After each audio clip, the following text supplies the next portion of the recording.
ਅੱਜ ਦੀਆਂ ਖਬਰਾਂ ਵੱਲ ਚੱਲੀਏ ਤੇ ਆਪਣੇ ਗੁਆਂਢੀ ਮੁਲਕ ਕੈਨੇਡਾ ਤੋਂ ਬਹੁਤ ਹੀ ਦਰਦਨਾਕ ਤੇ ਮਾੜੀ ਖਬਰ ਆ ਰਹੀ ਆ ਵੀ ਕੈਨੇਡਾ ਦੇ ਮੈਨੀਟੋਬਾ ਸਟੇਟ ਦੇ ਵਿੱਚ 15 ਜਾਣਿਆਂ ਦੀ ਮੌਤ ਹੋ ਗਈ ਆ। ਇੱਕ ਟਰੱਕ ਤੇ ਇੱਕ ਬੱਸ ਆ, ਉਹਨਾਂ ਦੀ ਆਪਸ ਦੇ ਵਿੱਚ ਟੱਕਰ ਹੋ ਗਈ ਆ।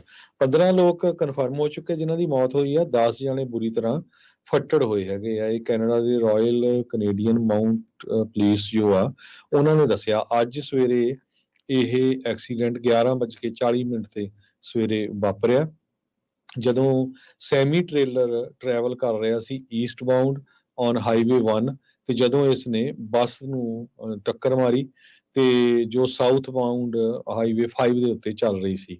ਤੇ ਇਮੀਡੀਏਟਲੀ ਜੋ ਐਕਸੀਡੈਂਟ ਇੰਨਾ ਜ਼ਿਆਦਾ ਹੋਇਆ, ਲੋਕਾਂ ਦੀਆਂ ਜੋ ਬੋਡੀ ਸੀਗੀਆਂ ਉਹ ਬੱਸ ਤੋਂ ਬਾਹਰ ਡਿੱਗ ਪਈਆਂ। ਇੰਨੇ ਜੀ। ਜ਼ੋਰ ਦੇ ਨਾਲ ਭਿਆਨਕ ਐਕਸੀਡੈਂਟ ਹੋਇਆ।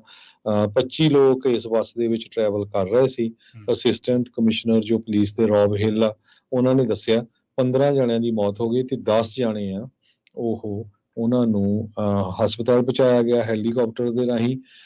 ਦੋਨੋਂ ਡਰਾਈਵਰ ਬੱਸ ਦਾ ਵੀ ਤੇ ਜੋ ਟਰੱਕ ਦਾ ਵੀ ਆ, ਉਹ ਸਰਵਾਈਵ ਕਰ ਗਏ ਆ ਤੇ ਈਵਨ ਦੋ ਹਜੇ ਉਹ ਹਸਪੀਟਲ ਦੇ ਵਿੱਚ ਹੈਗੇ ਆ। ਇਹ ਇੱਕ ਬਹੁਤ ਵੱਡੀ ਇਨਵੈਸਟੀਗੇਸ਼ਨ ਹੁਣ ਉੱਤੇ ਚੱਲ ਰਹੀ ਆ।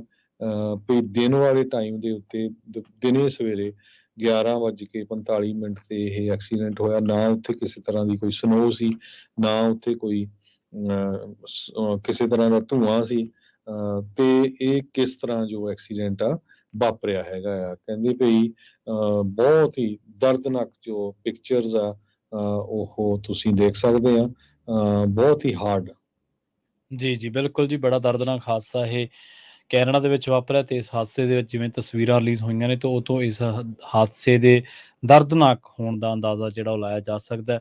ਤੇਜ਼ ਰਫ਼ਤਾਰ ਬੱਸ ਦੇ ਨਾਲ ਜਦੋਂ ਇਹ ਹਾਦਸਾ ਵਾਪਰਦਾ ਤਾਂ ਬਹੁਤ ਸਾਰੇ ਜਿਹੜੇ ਮੁਸਾਫਰ ਆ ਬੱਸ ਦੇ ਵਿੱਚੋਂ ਬਾਹਰ ਨਿਕਲ ਜਾਂਦੇ ਨੇ।